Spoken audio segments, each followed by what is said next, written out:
If you plan on climbing out of the low ranks of TFT without knowing these skills first, you're gonna have a bad time.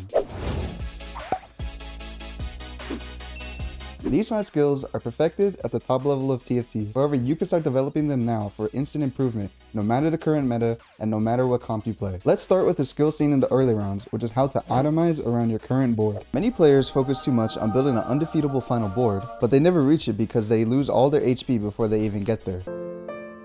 From the start of the game, you should focus on conserving HP wherever possible. You do this by making decent completed items in the early to mid game that make sense in your current board. Even if these items are not perfect for the ideal strongest late game board, slamming these items to ensure that you will even make it to the late game is worth it. It's better to have a good item for 20 rounds than greed for a perfect item that you will only use for 5.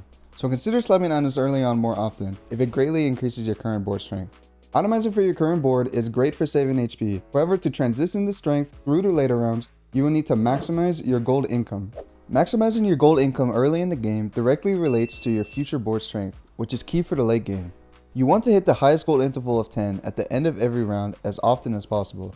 Don't sacrifice econ to hold units that you know you'll never play. These are units that don't fit either your current board or any of your potential late game pivots. The extra gold you earn by selling these units is more efficiently used to buy XP or to find your comp's essential units. Another way to maximize the gold income is to streak as often as you can. The larger the streak, the larger the payout, so focus on keeping your streak where it applies.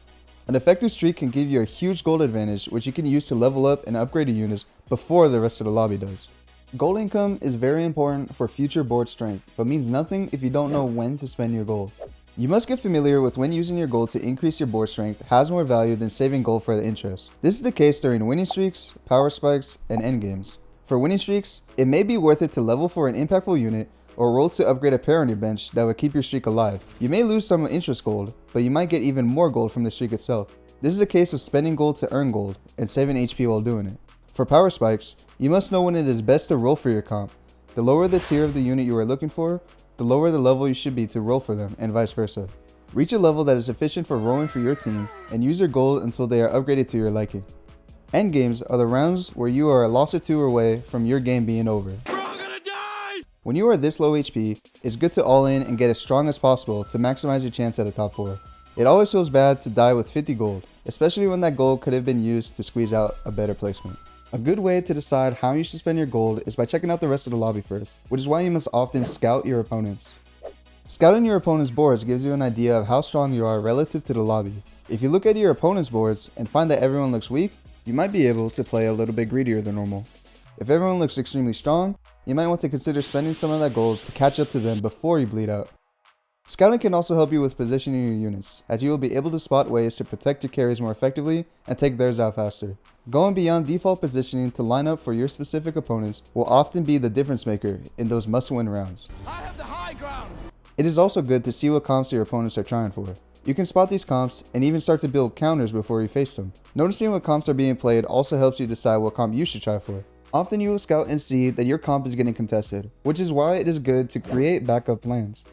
If you scout around and see that half of the lobby is building the same comp as you, you might want to start holding other similar units. If you can't find your comp's upgrades, but you do hit your backups, it may be stronger to switch out your underpower carry for the upgraded one. Think of holding these units as insurance that could cover up the worst of scenarios. To minimize the cost, make sure to only hold units that make sense with your current items and board. This can be described as playing flexibly, and is why you should create flexible items in the early rounds that are good on multiple units so that you don't get forced into a heavily contested comp. This flexible style provides more options that will lead you towards a decent placement. Those were my top 5 skills for every player to improve in TFT. Each of these skills can be further analyzed for a specific comp or a specific set, so let me know if you would like to see a video that covers any of them. Thank you all for watching. If you enjoyed, please leave a like and subscribe to the channel below. Good luck with climbing, and I'll see you next time.